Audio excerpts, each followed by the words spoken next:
The desperation that's been felt by Lucasfilm to try to make people think that The Acolyte is a great success has quite frankly been pathetic. We saw the push for the months leading up to The Acolyte in all the cast interviews with all the big media push and the mainstream media outlets who were already trying to say that this show was just going to be so incredible, even though fans had a gut feeling that that would not be true. Leslie Headland, Harvey Weinstein's former personal assistant, we didn't have a good feeling about what this would mean for Star Wars, and the fans that thought that were 100% right. Except for one thing, it was far worse than they expected it to be. We knew it was probably going to be chock full of some identity politics and themes and stuff like that. What we weren't prepared for was one of the biggest piles of shit to ever be unleashed on a population. Not just when it comes in terms of Star Wars, but as a series in general. From the storytelling, to the basic writing capabilities, to the character development, to the effects. When you're talking about a $200 million show, this is sad and pathetic. You compare it to something like House of the Dragon and it does not even come close. Yet here we are at the end of this series, and Leslie Headland is wasting no time begging everyone, and by everyone, I mean the dozens of people who are actually fans of this show, begging for people to go online and create a movement to renew The Acolyte. Leslie Headland begs The Acolyte viewers to launch social media campaign for a second season. The Acolyte showrunner has begged viewers to launch a social media campaign to convince Lucasfilm and Disney to greenlight a second season. In an interview with Collider, Headland was asked by Maggie Lovett, shifting gears, one of the most popular questions that I got to ask you from Twitter was, what do fans need to do to ensure we get a season 2? I could answer that right now. They could have watched the show, but they didn't. In fact, the newest ratings we have, it did keep getting worse, and we talked about this, how it was probably in all likelihood going to get worse for them. I don't know if I was ready for this, because the most recent Nielsen numbers are out. This would cover the 4th week of The Acolyte. The only problem is, we can't really compare how much it fell off to the week before, because it doesn't appear on the charts at all. Not just not on the top 10, it never came close to actually being in the top 10, but when it did come to original programming, it was there. You know, it was there, 5 or 6, somewhere around there, despite the numbers being measly and miserable.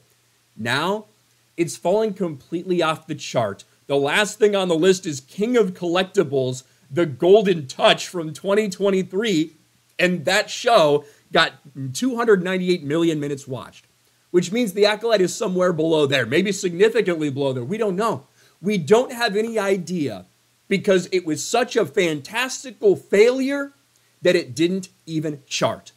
$200 million down the drain. And, you compare that to something that we've seen recently like Andor or Ahsoka. I mean, you have the comparisons right here. Ahsoka, in the same time frame, 459 million minutes watched. Andor, 356 million minutes watched in the same given time frame.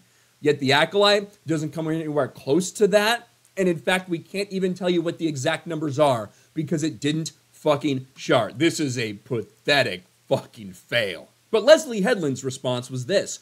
Truly, any support online you can send the show. It's a little tricky because of the way the internet works, but if you enjoyed the show, you want to see more of the story, any support you can give the show on social media would be super helpful. She continued, sending love to the cast too. You've seen what Hayden Christensen went through. He's getting love now. But give the love now if you enjoyed the performances. Even if you were kind of whatever on the show. If you enjoyed performances, get on social media. Let them know that you love them. Encourage your friends to watch the show. A lot of my work has been word of mouth. We were talking about review bombing, so just telling people don't pay attention to IMDb. Yeah, just, all those people that say the show's shit, they have to be wrong. You can't listen to them. It must just be review bombing. They can't actually be Star Wars fans that are furious that this is the piece of shit you decided to put out.